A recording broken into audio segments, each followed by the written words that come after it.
एक समय की बात है। रामपुर नाम के गांव में एक मजदूर रवि अपनी पत्नी शारदा और 2 बच्चों के साथ रहता था। उसके बच्चों का नाम था साइली और सारंग। रवि बहुत ही गरीब इंसान था। वो हर दिन मजदूरी करने लोगों के खेतों में जाता था और बहुत मेहनत करके कुछ ना कुछ कमा लाता, जिससे उसका घर चलता था।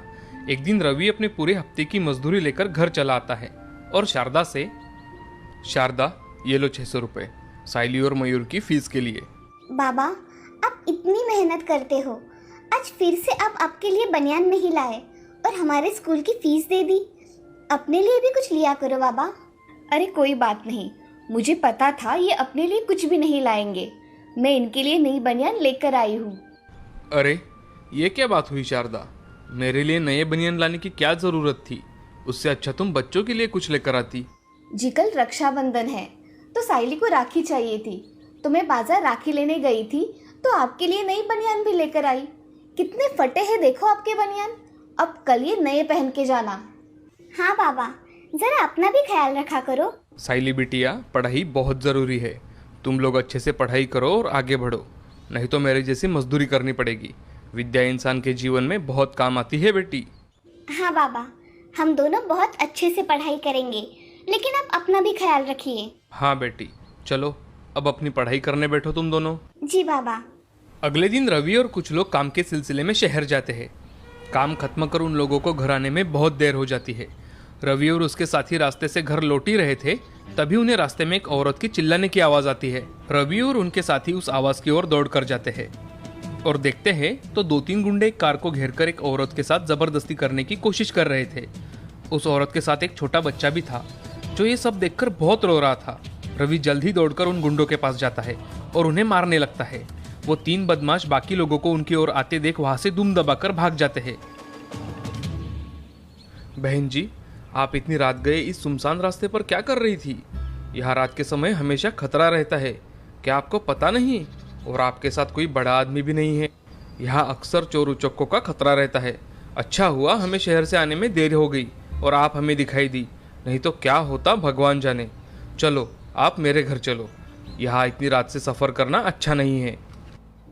भाई साहब, मैं शहर में रहती हूँ। मेरा नाम कल्पना है। मेरे पति बहुत बीमार है, इसीलिए मैं आज यहाँ ज़मीन के काम के सिलसिले में आई थी। सोचा था काम जल्दी ख़त्म कर यहाँ से चली जाऊँगी, लेकिन मेरी कार रास्ते में ही पंक्चर हो गई और मैंने कुछ लोगों से मदद मांगी तो वो लोग मेरे साथ बदतमीज़ी करने लगे। अच्छा हुआ आप यहाँ आए और मेरी जान बचाई। मैं आपका ये एहसान कभी नहीं भूलूंगी। बहन जी, ऐसी कोई बात नहीं है। लाओ, मैं आपके कार का टायर बदल कर देता हूँ।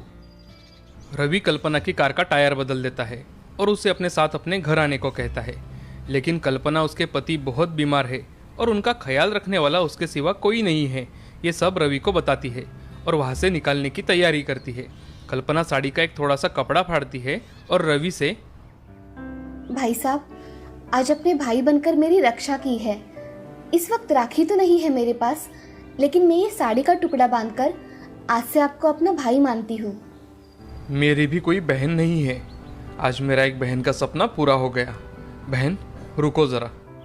रवि अपने थैले में से लाई हुई मिठाई में से कुछ मिठाई निकालकर कल्पना को देता है और कल्पना से, बहन तुम्हारे इस गरीब भाई की ओर से तुम्हारे राखी का तोहफा समझ कर रख लो।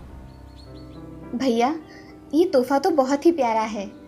आप मुझे आपके घर का पता दो, मैं आपको राखी भेज दूंगी। रवि कल्पना को अपने घर का पता बताता है। कल्पना रवि के घर में कौन कौन है ये सब जानकर अपनी कार से शहर के लिए निकलती है।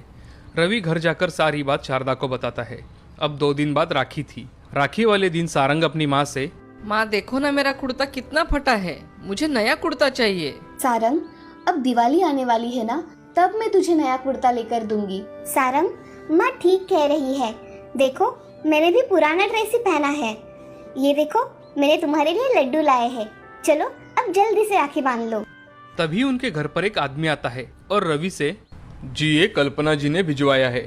क्या रवि आपका ही नाम है? जी मैं ही रवि हूँ। मेरी तरफ से कल्पना बहन को धन्यवाद कहना भाई साहब। रवि घर के अंदर जाता है और शारदा से, अरे शारदा, ये देखो कल्पना बहन ने मुझे राखी और मिठाई भेजी है।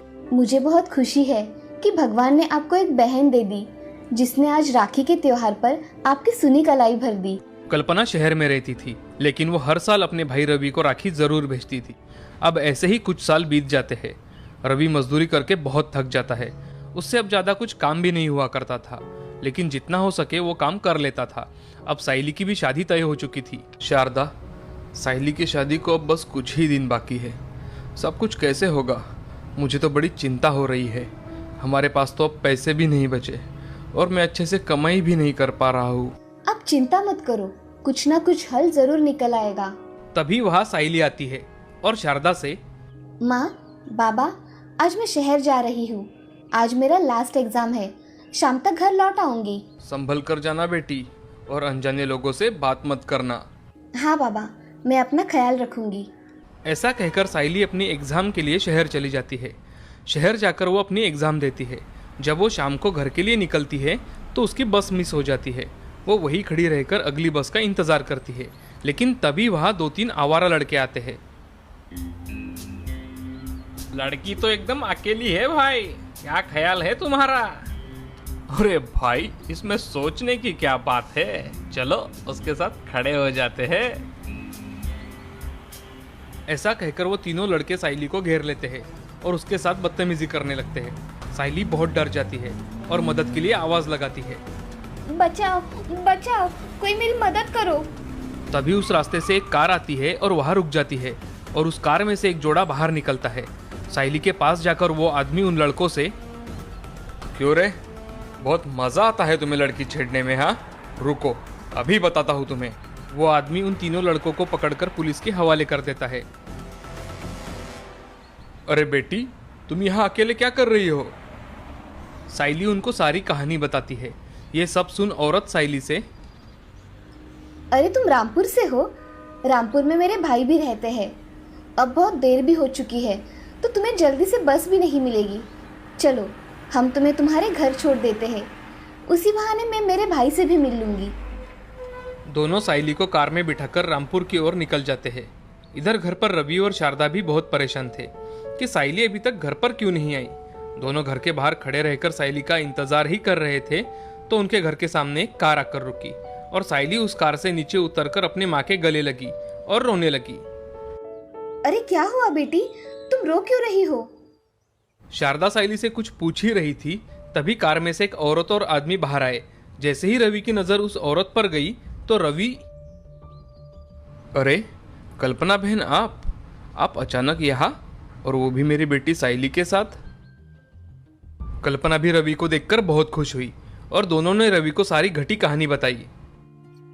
कल्पना बहन, आज आपने मेरी बेटी को सही सलामत मेरे घर लाकर मुझे आपका हमेशा के लिए ऋणी बना दिया है। भैया, तुमने मेरी मदद की थी, इसीलिए शायद भगवान ने मुझे साइली की मदद करने भेज दिया हो। चलो बहन, अंदर चलो। अब तुम 2 दिन अपने भाई के घर ही रहो। बहन, मैं तुम्हें खत भेजने ही वाला था कि कुछ ही दिनों में साइली की शादी है। अरे, ये तो बड़ी खुशी की बात है भैया। सभी लोग बातें करते हुए घर के अंदर जाते हैं।